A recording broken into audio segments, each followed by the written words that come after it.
And this would be the current culprit. Nothing major, just, you know, the lower saddlebag supports that could have had hardware left off when I had the help to put on the tow hitch. That was June though, and you see it sits kind of close together, about a finger, you know, and it's on the low side, so I really don't look at that very often. Usually when I'm doing on maintenance, I'm on the right hand side just because the access is a little bit easier, but I'll have to start, you know, poking my head over on the left. And fortunately, it looks like it bends right in, so if it has been bent, then I should be able to put it back in place and tighten it down proper. But that's what we're working on this morning. So the part numbers for this one from Yamaha are right there for the plate, and right here for the bolts. You need 2 bolts, you need 1 plate. These are all genuine parts and accessories from Yamaha. I got them from the dealership. Probably could have got them from Partzilla or Bike Bandit or Old Bike Barn, but I didn't even bother to look because the dealership was there anyway, and I was already in there talking to them. So, simple assembly, goes in like that. And you can see the high side goes to the front, and they are side specific. So these are parts 22 and 23 on the exploded diagram if you happen to be looking at it. I'll get these attached, get this fixed up, and go on to some other maintenance perhaps. And simple job. Back together. You know, it reminds us to do our vibration checks. So we should do vibration checks, and, you know, regular, take a walk around, see what's going on with the bike. We should do that on a regular basis. Now the Baron road guard that I put on, the plate they used to secure it to the motor was 3/8 of an inch thick, but they didn't come with any additional bolts. They expected you to, as a cost savings measure to them, to use the old ones. Well, now those bolts are 3/8 of an inch less into the frame than the originals were.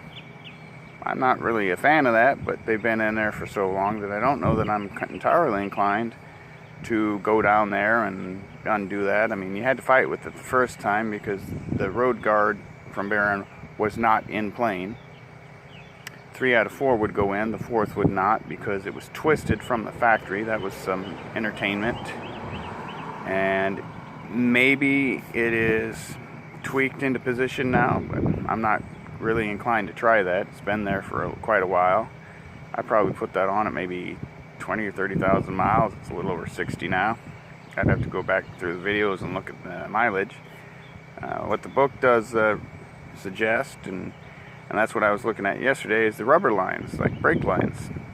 Well, what they do suggest is changing those out at 4 years. You know, I bought it in September 2016. It's now October 2020, so that's 4 years. Would I use OEM lines? Man, probably not. Galfer is a company that I've been looking at, Galfer, and I put a link in the description. They make parts for this motorcycle, which is lovely since Yamaha does not support every part on it. They make the calipers, they make the rotors, they make the pads, and they make colored brake lines. So if you've got a red bike and you know, you want to match it a little bit, they offer a red brake line. Yellows, blues, greens, quite a few color choices. So that's one thing I've been looking at. The other thing I've been looking at is some areas of corrosion. Like back of the horn, you know, you can see right there, and that's not terrible. Well, hello, sir. Hi. What you doing? So those are 2 areas that I would like to address. Are there others? Probably. You know, these are always a problem. You know, just they're not really designed to stand up for the environment. Yeah.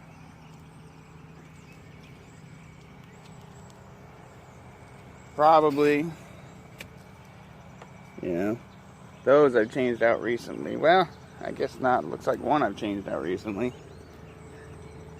I see the other one still rusty as shit, so probably need to change it out. I don't want the license plate coming off. And I do see a little bit down here. I would like to take and do something about some of the corrosion down low. You know, down in here too. That's pretty light corrosion. That should come off easy. It may come off a little harder because I've got an assistant here that says he's behind on getting some attention, but y'all probably know how that is. That's my little yeller cat. So.